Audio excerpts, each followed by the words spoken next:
fidélité dans la vie publique, pour qu'il travaille avec droiture et pour le bien de tous. Nous te prions. Kyrie eleison, Christe eleison. Trust and in each in our mother tongue, we can say, Our Father, votre nom soit sanctifié, votre règne vienne, votre divine volonté soit faite sur la terre comme au ciel. Donnez-nous aujourd'hui notre pain de ce jour. Pardonne nos offenses, comme nous pardonnons aussi à ceux qui nous ont offensés. Ne laisse pas entrer en tentation, mais délivre-nous. Par les violences, les duretés d'opposition,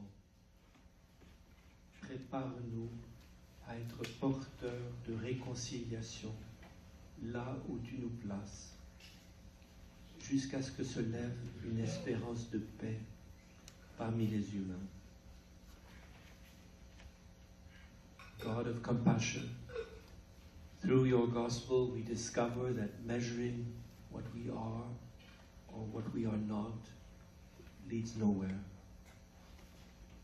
What matters is the humble trusting of faith. By it, we are led to glimpse the innocence of God and to understand that all God can do is give His love. Une fois par année, grâce à la fidélité des sœurs de Sainte-Marie de Namur et à des collaborateurs qui soutiennent cette prière, il y a quelques jours, c'était la fête d'un saint, un nouveau saint dans l'Église, relativement nouveau, qui a beaucoup compté dans la vie de Thésée. Le 11 octobre, la fête de Saint Jean XXIII. Il est mort en 1963. Les plus jeunes ne se souviennent pas de lui. Mais c'est bon de faire mémoire de Jean XXIII. C'est lui qui a eu l'idée de réunir un concile. Il n'y avait pas eu de concile depuis presque un siècle. Et c'est lui qui a convoqué le concile Vatican II parce qu'il pensait que l'Église avait besoin d'un aggiornamento. Il a employé un mot italien. Mise à jour. Update, we say in English. Non? L'Église devait être l'Église d'aujourd'hui. Ça ne veut pas dire renier la tradition, ça veut dire au contraire montrer que l'Église a des ressources pour parler à une culture nouvelle, qu'elle n'est pas dépassée par les cultures qui apparaissent. Alors je voulais vous parler un tout petit peu de Jean XXIII pour commencer. Il y a 20 ans, je suis allé avec un groupe de frères de Thésée dans le village où est né Jean XXIII. C'est un petit village qui s'appelle Soto el Monte,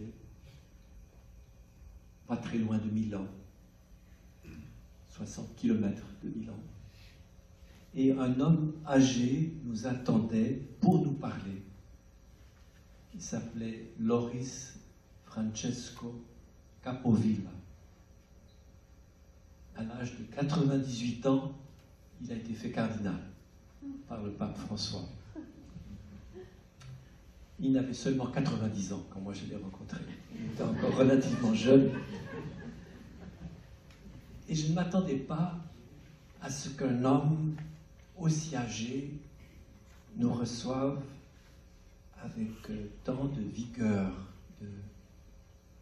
d'attention, comme s'il avait conscience qu'il pouvait nous transmettre quelque chose. Capovilla, c'était le secrétaire personnel de Jean XXIII. Il a été secrétaire du pape quand Jean XXIII était archevêque ou évêque ou même patriarche, on dit, de Venise, en Italie. Et puis ensuite, quand Jean XXIII est devenu pape, il a été secrétaire jusqu'à sa mort et il a été fidèle à la mémoire de Jean XXIII jusqu'à sa mort. Il a vu qu'en Jean XXIII, il y avait un homme très particulier. Jean XXIII était un homme très en avance sur son temps. Il aimait tous ceux qu'il rencontrait. Il était connu pour ça. Même si aujourd'hui vous allez à Saint-Pierre pour aller voir sa tombe, pour aller sur le tombeau de Jean XXIII, et si vous écoutez et vous comprenez un peu l'italien, ou même d'autres langues en italien, les gens chuchotent « Il Papa buono », « Il Papa buono », le bon pape. Un pape qui était plein de compassion pour tous, croyants, non-croyants, catholiques, non-catholiques, personne avec religion, personne sans religion. Il aimait tous ceux qu'il rencontrait. Et c'est resté dans beaucoup de cœurs, cela. On dit que sur son lit de mort, en juin 63, il a prononcé ces mots « Ils n'ont pas compris ». Ils n'ont pas compris. Et il voulait dire, ils n'ont pas compris que l'Église est là pour tous, pas seulement pour les catholiques, pas seulement pour des chrétiens, pas seulement pour des croyants. L'Église est là pour tous. Elle est au service de tous. Un moine très savant, que j'ai eu la joie de connaître, qui est mort maintenant, lui aussi était très âgé, il a eu l'audace de proposer que Jean XXIII soit déclaré docteur de l'Église. Docteur de l'Église. Il n'y a pas beaucoup de docteurs de l'Église. Il y a quelques femmes, Thérèse de Lisieux, Thérèse d'Avila, Catherine de Sienne, quelques hommes, pas beaucoup non plus. Docteur de l'Église, c'est souvent un titre qu'on donne à des grands intellectuels, des personnes d'une grande sainteté. Jean XXIII n'était pas, en tout cas pas connu comme un grand intellectuel, mais c'était un homme d'une profonde intelligence. Et le raisonnement de ce moine, c'était que on a déclaré Thérèse de Lisieux docteur de l'Église parce qu'elle avait remis l'amour au centre du mystère de la foi. Il y a des générations, peut-être vos parents, grands-parents ont connu ça, où on avait beaucoup peur de Dieu, peur du jugement, peur du rejet. On a vécu dans la crainte. Thérèse de Lisieux disait, craindre, pourquoi craindre, non? Elle a remis l'amour au centre. Et ce moine disait, Jean XXIII, il a remis l'amour au centre de la vie de l'Église. Au centre de la vie de l'Église. Donc il trouvait qu'il méritait le titre de docteur. On verra si ça se produit. Intéressant pour moi, dans cette rencontre avec le cardinal Capovilla, avec le secrétaire de Jean XXIII, c'était d'entendre le cardinal nous dire pourquoi le pape avait pleuré en présence de Frère Roger. Moi, je le savais que le pape avait pleuré devant Frère Roger, mais je ne savais pas bien le contexte. Et le cardinal Capovilla a dit cette phrase très forte. Il a pleuré parce qu'il savait que Frère Roger était un prophète et qu'il pouvait comprendre ce qu'il souffrait pour l'Église. Il y a beaucoup de résistance quand on veut faire un aggiornamento, une réforme, on dirait aujourd'hui. Il y a beaucoup de résistance. Il y a des gens qui veulent que rien ne change. On n'a jamais fait comme ça, on a toujours fait comme ça. Hein? On n'a jamais dit autrement. Et il y a souvent de la résistance. Alors il souffrait de ce que les gens ne perçoivent pas, que c'est par fidélité qu'on change. C'est par fidélité qu'on change. C'est par fidélité qu'on dit les choses autrement, pour rejoindre les gens dans une langue et un langage qu'ils peuvent comprendre. Le mot prophète est un mot un peu dangereux. Et Frère Roger ne se prenait pas pour un prophète. Beaucoup l'ont pensé, moi je le pense aussi, mais il ne se prenait pas pour un prophète. C'est un mot dangereux et nécessaire. Dangereux parce que les faux prophètes, ça a toujours existé. Des gens qui ne proposent pas de vraies réponses aux questions qui se posent, mais qui veulent simplement donner des réponses faciles, des réponses qui ne dérangent pas, qui n'impliquent pas de changement. Et c'est un mot nécessaire aussi, pas seulement dangereux, mais nécessaire. Quand dans l'histoire, Dieu a envoyé des prophètes à des moments décisifs où il s'agissait pour le peuple de choisir son avenir. Et c'est une constante dans la Bible, où nous trouvons les prophètes, une constante que les prophètes apparaissent lorsque ça va mal. Ça peut aller mal de plusieurs façons. Mais on a des exemples bibliques, mais aussi, pensons à Jean 23 peut-être, pensons à, les protestants connaissent peut-être plus, Dietrich Bonhoeffer, pasteur allemand, qui a pensé qu'il devait résister à Hitler, qui a entraîné l'Église allemande dans une résistance, une partie de l'Église allemande, dans une résistance à Hitler. Il a été pendu par Hitler quelques jours avant la fin de la Seconde Guerre mondiale. C'était aussi un grand penseur. On découvre encore aujourd'hui la pertinence, l'importance de sa pensée. Many of you know Dietrich Bonhoeffer, who's a German pastor who resisted Hitler. Jean. Il y eut un homme envoyé par Dieu. Son nom était Jean. Bien sûr, l'évangile de Jean le disait sur Jean-Baptiste, hein, dont on a parlé encore ce soir. Mais frère Roger pensait que c'était vrai aussi pour Jean 23. C'était un homme envoyé par Dieu qui portait le nom de Jean. À la fin du mois d'août cette année, 2025, j'ai mieux compris pourquoi frère Roger admirait un autre homme qu'il trouvait prophétique. C'était un homme moins connu, peut-être que peu connaissent son nom dans la salle ici ce soir. Il était chilien, du Chili. Il était évêque au Chili, dans une ville qui s'appelle Talga. Et si vous venez à Thésée, vous venez bientôt à Thésée, j'ai entendu dire que presque tous vont venir en 2026. Donc, si vous venez à Thésée, vous verrez qu'il y a un endroit à Thésée qui s'appelle Talga. C'est à la maison El Abiod.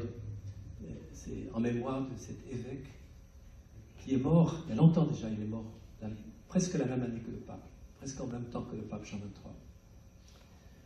Il s'appelait Larraïn, Monseigneur Larraïn. Il était évêque de Talca. Et pourquoi est-ce que frère Roger l'aimait? C'est parce qu'au Chili, dans les années 60, le gouvernement avait entrepris une réforme agraire, une réforme pour la vie des agriculteurs. Et c'était une réforme très réfléchie. Il y avait des milliers, même des centaines de milliers d'hectares qui n'étaient pas cultivés, qui appartenaient à de très très riches propriétaires qui ne savaient même pas que c'était à eux. Et l'État avait décidé, nous allons redistribuer ces terres et les pauvres auront accès à la terre.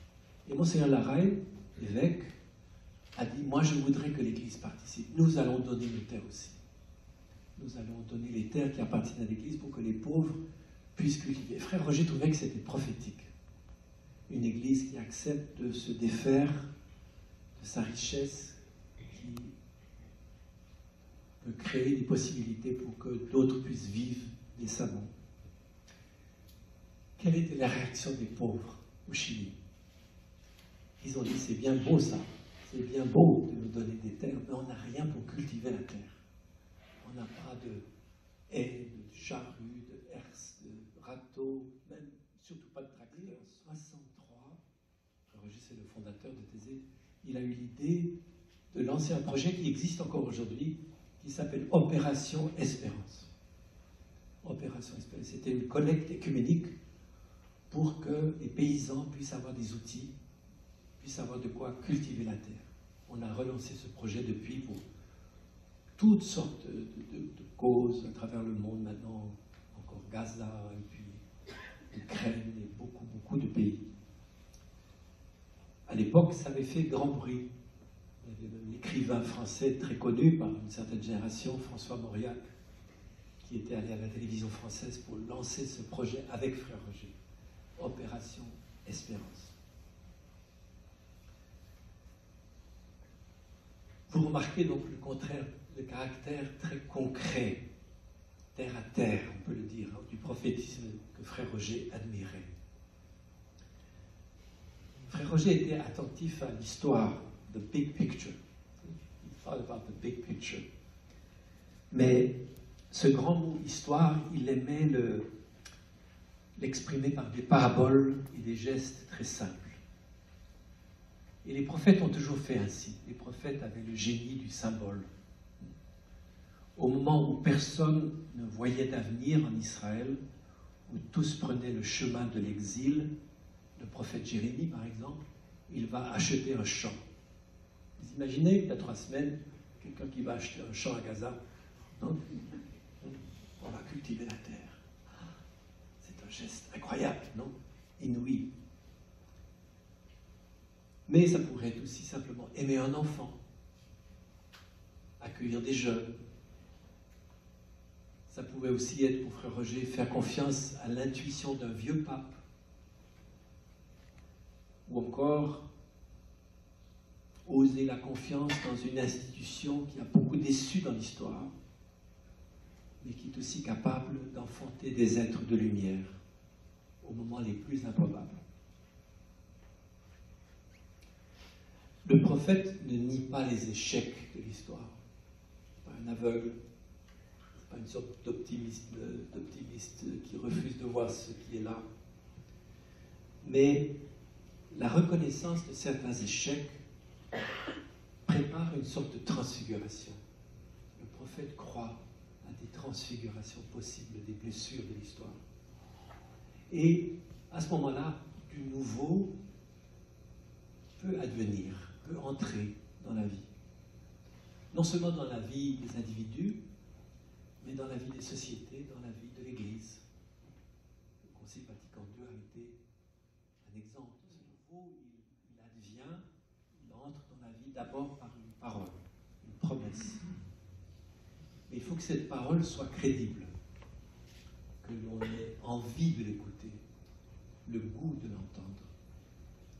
Si on dit trop vite, c'est impossible, on se ferme à l'espérance.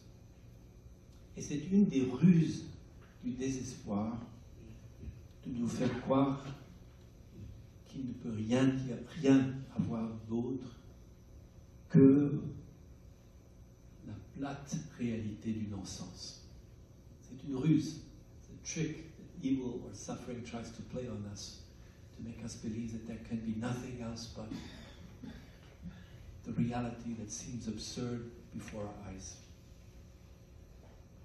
Le prophète voit la réalité, mais il perçoit également la possibilité de nouveaux commencements, de l'inouï.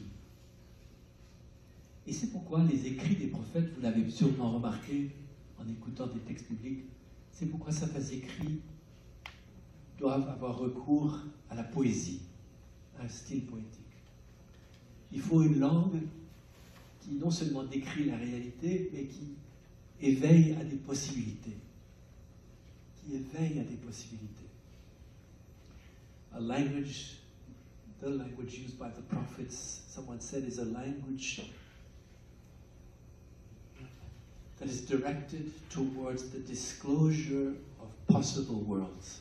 Not just the description of what is there now, but it's directed towards the disclosure of possible worlds.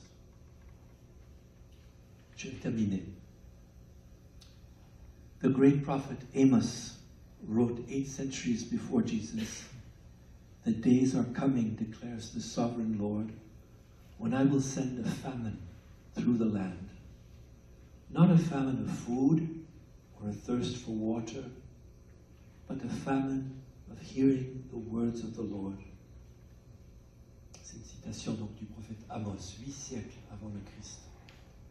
Voici venir des jours, oracle du Seigneur, où je répandrai la famine dans le pays. Non pas la faim du pain, ni la soif de l'eau, mais celle d'entendre la parole du Seigneur. Et c'est la question que je voulais vous poser un peu ce soir. Si nous, tous ensemble, les uns et les autres, si nous laissions grandir en nous la faim et la soif d'une parole prophétique, d'une parole qui donne sens, si on s'était préparé à s'ouvrir à l'inouï, à ce qu'on n'a pas encore vu, si nous nous mettions ensemble pour chercher ce que l'Esprit dit aujourd'hui aux églises. Nous ne le découvrirons peut-être pas seuls, mais ensemble, en cherchant, en s'écoutant. Mais en nous écoutant les uns les autres et en étant attentifs aux plus pauvres autour de nous, une lueur se mettra à briller. Jésus a dit, « Heureux vous qui avez faim ». C'est beaucoup. Déjà avoir faim de cette parole, c'est déjà beaucoup. Même si on ne sait pas comment elle sera comblée, cette faim. Heureux vous qui avez faim. On peut déjà se réjouir que cette faim soit en nous. Jesus said, "Blessed are you who hunger."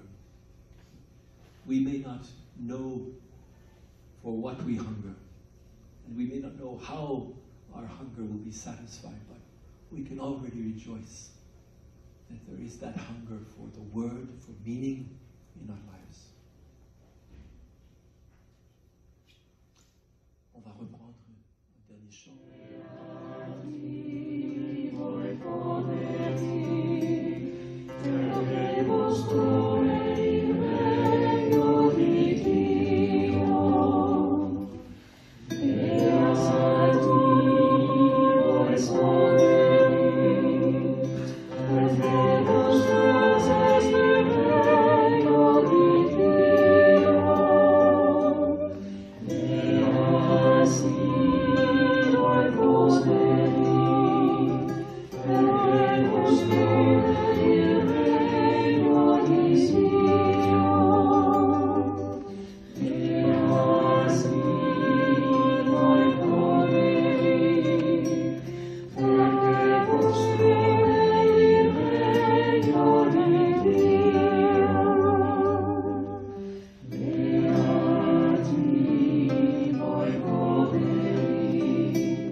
Señor, que florezca tu justicia y tu paz en